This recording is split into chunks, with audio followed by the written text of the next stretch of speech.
Electromagnetism किसे कहते हैं? इलेक्ट्रोमैग्नेटिज़्म नाम से ही ज़ाहिर है कि इसमें क्या होता है। इसमें ऐसा होता है कि इलेक्ट्रिक चार्ज की वजह से मैग्नेटिक फील्ड प्रोड्यूस हो। जब कहीं पर इलेक्ट्रिक चार्ज की वजह से मैग्नेटिक फील्ड प्रोड्यूस हो, उस कंडीशन का नाम मैग्नेटिज़्म है। हम सिंपल से जाएंगे कॉम्प्लिकेटेड की तरफ, आप हमारे साथ रहिएगा। इलेक्ट्रिक चार्ज की वजह से जब मैग्नेटिक फील्ड प्रोड्यूस हो, इस फिनोमेना के नाम इलेक्ट्रोमैग्नेटिज़्म है। इलेक्ट्रोमैग्नेटिज़्म याद रहे, इलेक्ट्रोमैग्नेटिज़्म दो टाइप्स का होता है। पहली टाइप इसकी क्या है? पहली टाइप इसका नाम है स्टैटिक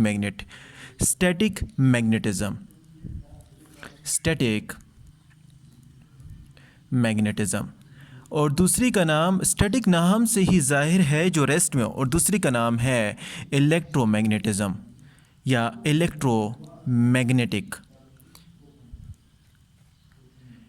तो स्टैटिक मैग्नेटिज़्म किसे कहते हैं? Static means rest. जब कोई मैग्नेट हो वो रेस्ट में हो और उससे जो मैग्नेटिक फील्ड प्रोड्यूस हो उसका नाम स्टैटिक मैग्नेटिज़्म है। जब कोई मैग्नेट हो, कोई भी मैग्नेट है, वो रेस्ट में है, तो उससे मैग्नेटिक फील्ड जो प्रोड्यूस हो रही है उसका नाम स्टैटिक मैग्नेटिज़्म है। याद रहे, जो मैग्नेट होता है इसकी मैग्नेटिक फील्ड जाती है कहाँ से? नॉर्थ से जाएगी साउथ की तरफ। नॉर्थ से साउथ की तरफ जाएगी तो इसका सोर्स क्या है? इसकी मैग्नेटिक फील्ड का सोर्स नॉर्थ है और नॉर्थ से जाएगी साउथ की तरफ। तो ये स्टैटिक मैग्नेटिज़्म में मैग्नेट, सिंपल जो मैग्नेट होता है जो रेस्ट पोजीशन में होता है, वो इसकी एग्जांपल स्टैटिक मैग्नेटिज़्म में आती है। लेकिन इलेक्ट्रोमैग्नेटिक उसकी टाइप, फलाने इलेक्ट्रोमैग्नेटिज़्म की वो टाइप है जिसमें मैग्नेटिक फील्ड तो प्रोड्यूस होती है, लेकिन या करंट मीन्स इलेक्ट्रिक चार्ज की वजह से प्रोड्यूस होती है।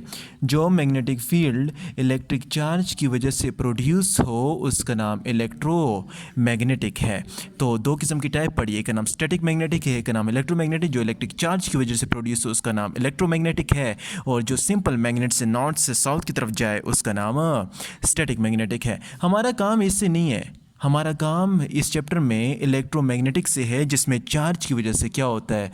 चार्ज की वजह से मैग्नेटिक फील्ड प्रोड्यूस होती है।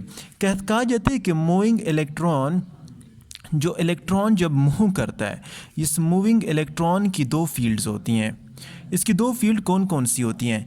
एक फील्ड तो अपनी ही मूविंग चार्जेस की वजह से, खुद ही जाने की वजह से, उस फील्ड का नाम है इलेक्ट्रिक फील्ड, और इससे अपने मोशन की वजह से वो दूसरी फील्ड प्रोड्यूस करता है। वो इलेक्ट्रिक फील्ड नहीं होती, वो होती है मैग्नेटिक फील्ड। तो एक चार्ज हमारे पास जब मूव करे तो दो किस्म की फील्ड प्रोड्यूस करेगा, एक इलेक्ट्रिक फील्ड है, एक मैग्नेटिक फील्ड है। तीन नहीं होती, कई किताबों में लिखा जाता है कि तीन है, तीसरी जो है वो ग्रेविटेशनल भी है। लेकिन अगर हम ग्रेविटेशनल को इसमें कंपेयर करें, ग्रेविटेशनल फील्ड को देखें, क्योंकि हमारे पास ग्रेविटेशनल फील्ड किसके बराबर है? जी, ग्रेविटी किसके बराबर है? F/m। हमारे पास मास जो इलेक्ट्रॉन का होता है वो ऑलमोस्ट किसके बराबर होता है? 0। तो it's mean that gravitational field जो इस पर एक्ट होती है वो नेग्लिजिबल होती है। तो मूविंग इलेक्ट्रॉन पे दो किस्म की फील्ड लगती हैं, एक इलेक्ट्रिक फील्ड होती है और दूसरी मैग्नेटिक फील्ड होती है। और ग्रेविटेशन फील्ड इसमें क्यों नहीं होती? क्योंकि इसका मास जो है नेग्लिजिबल है। अगर सिर्फ 3 हो तो आपने 3 ठीक करना है, अगर 2 हो तो आई थिंक 2 इज़ बेटर। तो 2 जो होगा इलेक्ट्रिक फील्ड और मैग्नेटिक फील्ड वाला ऑप्शन दुरुस्त होगा। कहा जाता है कि 2 पैरेलल वायर्स हैं, 2 पैरेलल वायर्स जब हम आपस में नज़दीक इकट्ठा रखते हैं तो 2 parallel wires they will contract each other.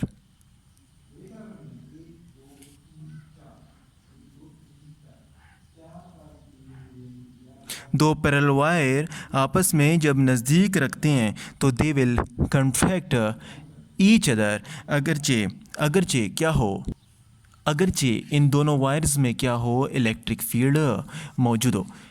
एक वायर है, ये इसकी डायरेक्शन अपवर्ड है, दूसरी वायर की भी डायरेक्शन अपवर्ड है, ये क्या करेंगे? कंट्रैक्ट करेंगे। अगरचे इनमें क्या है? इलेक्ट्रिक फील्ड मौजूद है। किस तरह कंट्रैक्ट करेंगे? हम इसकी magnetic field right hand rule से मालूम करेंगे। Thumb in the direction of current, तो इसकी मैग्नेटिक फील्ड यूँ एंटी क्लॉकवाइज होगी और यहाँ से यूँ फिर के इधर आएगी और इसकी ऑपोजिट डायरेक्शन में, लेट सपोज ये ए है, ये बी है और ए की डायरेक्शन यूँ जाएगी और इस तरफ से होकर निकलेगी। ये वाली फील्ड और ये वाली field it will cancel each other, ये दोनों आपस में क्या करेंगी, कैंसिल कर देंगी। जब कैंसिल करेंगे तो इनकी इलेक्ट्रिक फील्ड जो उसके मैग्नेटिक फील्ड थी, इनकी डेंसिटी इधर इस साइड पर और इस साइड पर ज़्यादा हुई। जब डेंसिटी ज़्यादा हुई तो it will move toward the less density और वो मूव इनवर्ड। तो इसका मतलब है कि दो वायर्स जब इलेक्ट्रिक फील्ड अगर इनमें मौजूद हो तो वो कंट्रैक्ट करेंगे। अगर इनमें इलेक्ट्रिक फील्ड हो तो फिर भी इसकी वजह से राइट हैंड रूल के मुताबिक मैंने बता दिया कि यहाँ पर डेंसिटी ज़्यादा है, यहाँ पर भी डेंसिटी ज़्यादा है और यहाँ पर ये फील्ड कैंसिल कर देती हैं। किस तरह कैंसिल कर देती हैं? अगर हम इसकी मेजर करें राइट हैंड रूल, इसकी राइट हैंड रूल के ज़रिए ये कैंसिल हुआ और ये दोनों फील्ड आपस में वायर्स अट्रैक्ट कर देंगी। इसका सिंपल मैं रिज़ल्ट निकालता हूँ, क्योंकि इसमें मैग्नेटिक फील्ड जो होता है वो ज़्यादा होता है इलेक्ट्रिक फील्ड से। इससे मैग्नेटिक फील्ड इलेक्ट्रिक फील्ड से ज़्यादा होता है, इसलिए वायर क्या करती हैं, ये वायर कंट्रैक्ट करती हैं। लेकिन यहाँ पर कंडीशन तो इलेक्ट्रॉन थी। अगर दोनों इलेक्ट्रॉन कर रहे हैं तो फिर तो कंट्रैक्ट हो रही है। लेकिन अगर यहाँ पर इलेक्ट्रॉन है लेकिन इस जगह पर पॉजिटिव चार्ज प्रोटॉन है, तो इसकी अट्रैक्शन, इलेक्ट्रॉन और प्रोटॉन की attraction as compare two electron से क्या होगी, ज़्यादा होगी, क्योंकि ऑपोजिट चार्ज हैं। Opposite charge will attract more than the same charge. याद रहे, कहा जाता है कि डीसी करंट जो है उसमें मैग्नेटिक फील्ड क्या होती है, कांस्टेंट होती है। DC current have constant magnetic field. DC current have constant magnetic field क्यों होती है? क्योंकि वो डायरेक्ट करंट होता है, वन डायरेक्शनल करंट होता है और उसकी magnetic field one directional current होने की वजह से कांस्टेंट होती है।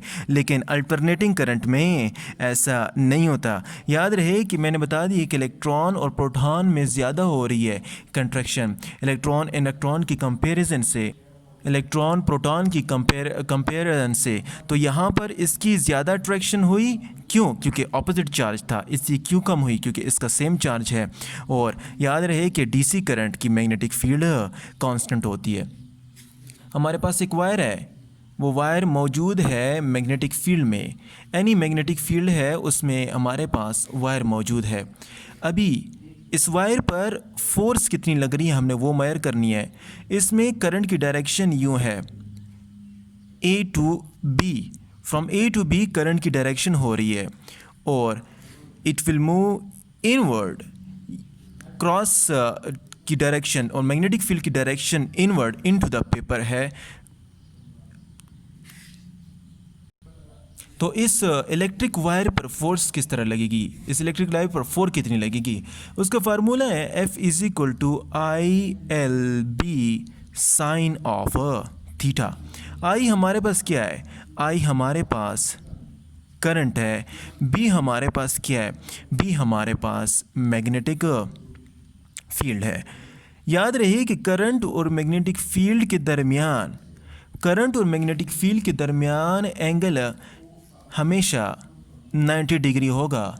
अगर करंट और मैग्नेटिक फील्ड के दरमियान, लेट सपोज करंट की डायरेक्शन नॉर्थ से साउथ की तरफ है और मैग्नेटिक फील्ड की डायरेक्शन साउथ से नॉर्थ की तरफ है, तो उस पर फोर्स कितनी होगी? उस पर फोर्स ज़ीरो होगी। कैसे? साइन ऑफ 180 डिग्री आता है और साइन ऑफ 180 डिग्री हमारे पास किसके बराबर होता है? ज़ीरो के बराबर। So means that F is equal to ILB sine of theta, और साइन ऑफ थीटा 180 डिग्री आ रहा है, तो 180 डिग्री थीटा 180 डिग्री, तो it will give us zero force, तो हमें ज़ीरो फोर्स दे देगा। अगर हम इसके साथ साथ अगर मैग्नेटिक फील्ड की यूनिट निकालें तो हमारे पास मैग्नेटिक फील्ड किस तरह आएगी? B is equal to F किसके बराबर था? F is equal to ILB sine of theta. B is equal to F divided by IL। Force की यूनिट क्या है? फोर्स की यूनिट न्यूटन है और करंट की यूनिट एम्पेयर है, लेंथ की यूनिट मीटर है। तो B means magnetic field is equal to Newton ampere inverse and meter inverse which is equal to 1 Tesla.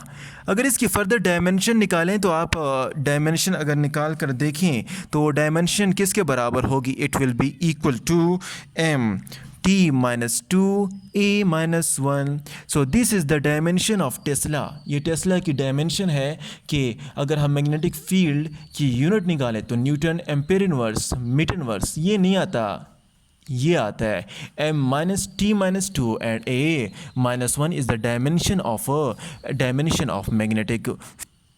और अच्छा आगे चलते हैं तो आगे हमें पता चले कि एक साइंसदान है उसका नाम है ओरेस्टेड। ओरेस्टेड एक साइंसदान था, उसने क्या किया था?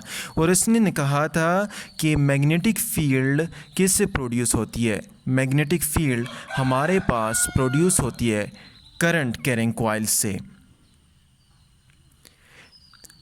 ओरेस्टेड ने क्या कहा था? ओरेस्टेड ने कहा था कि magnetic field current carrying coil से प्रोड्यूस होती है। जब करंट किसी कॉइल में प्रोड्यूस होता है, करंट किसी कॉइल में मूव करता है तो उससे मैग्नेटिक फील्ड प्रोड्यूस होती है। लेकिन एक दूसरा साइंसदान था, उसका नाम था फैराडे।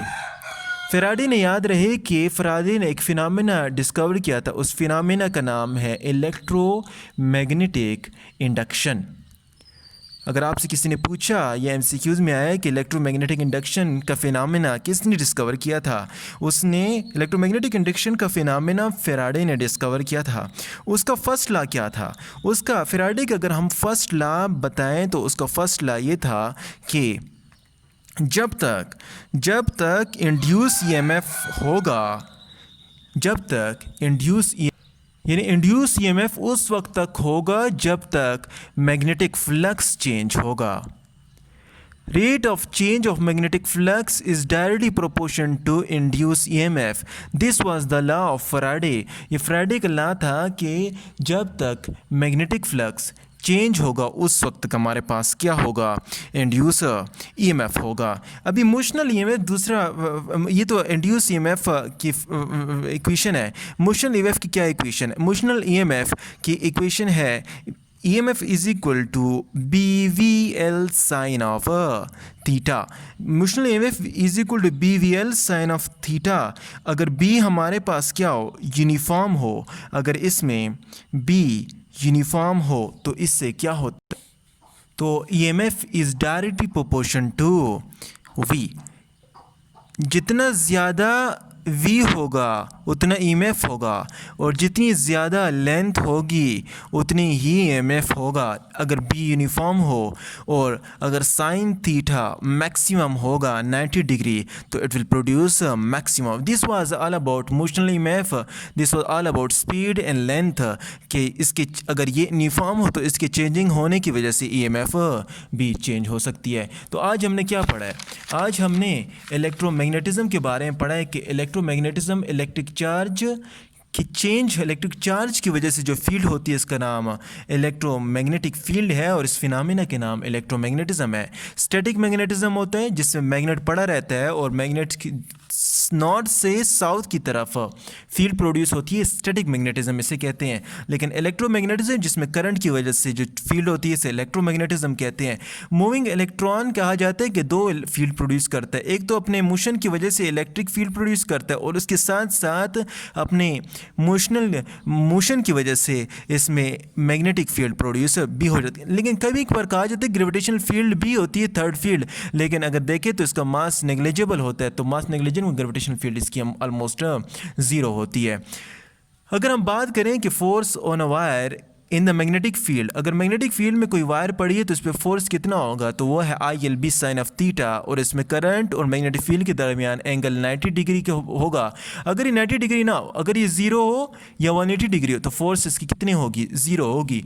दो इलेक्ट्रिक वायर्स हैं, टू इलेक्ट्रिक वायर में करंट फ्लो हो रहा है, इलेक्ट्रॉन फ्लो हो रहे हैं, पैरेलल है, सेम डायरेक्शन में है, तो ये क्या करेंगे? कंट्रैक्ट करेंगे। कैसे? राइट हैंड रूल के मुताबिक यहाँ पर डेंसिटी ज़्यादा होगी, यहाँ पर ज़्यादा हो जाएगी, जिसकी वजह से ये विल कंट्रैक्ट ईच अदर। लेकिन अगर प्रोटॉन हो तो इसकी कंट्रैक्शन ज़्यादा होगी क्योंकि एक तो ऑपोजिट चार्ज है और दूसरा मैग्नेटिक फील्ड भी है। डीसी करंट के बारे में कहा जाता है कि उनकी डीसी करंट में मैग्नेटिक फील्ड क्या होती है? कांस्टेंट होती है। अगर हम मैग्नेटिक फील्ड की यूनिट निकालें तो वो होगा F/IL and it is equal to newton ampere inverse metre inverse, जिसकी डायमेंशन आती है mt-2 a-1। और स्टूडेंट ने कहा था मैग्नेटिक फील्ड प्रोड्यूस होती है किसकी वजह से, करंट कैरिंग वायल, यानी करंट अगर किसी कॉइल में मूव कर रहा है तो उसमें मैग्नेटिक फील्ड जो प्रोड्यूस होती है, इसका फिनोमेना, इसका कंसेप्ट और स्टूडेंट ने दिया था। लेकिन इलेक्ट्रोमैग्नेटिक इंडक्शन का कंसेप्ट फैराडे ने दिया था। उसने कहा था कि rate of change of magnetic flux जितना ज़्यादा होगा, जितना मैग्नेटिक फ्लक्स ज़्यादा होगा, अभी मैग्नेटिक फ्लक्स किसे कहते हैं और मैग्नेटिक फ्लक्स का कंसेप्ट किस तरह है वो अलग सी वीडियो होगी, लेकिन अभी सिंपल इक्वेशन आप सीखते जाएं। मैग्नेटिक फ्लक्स जितना ज़्यादा होगा उतना ईएमएफ भी ज़्यादा प्रोड्यूस होगा, लेकिन मोशनल ईएमएफ इससे डिफरेंट है। EMF is equal to BVL sine of theta. अगर हमारे पास मैग्नेटिक फील्ड कांस्टेंट हो, स्पीड ज़्यादा हो रही है तो ईएमएफ ज़्यादा होगा, अगर लेंथ ज़्यादा है तो एमएफ ज़्यादा है, और एंगल पे भी डिपेंड करता है। तो this was all about some points of electromagnetism. Stay tuned for more videos.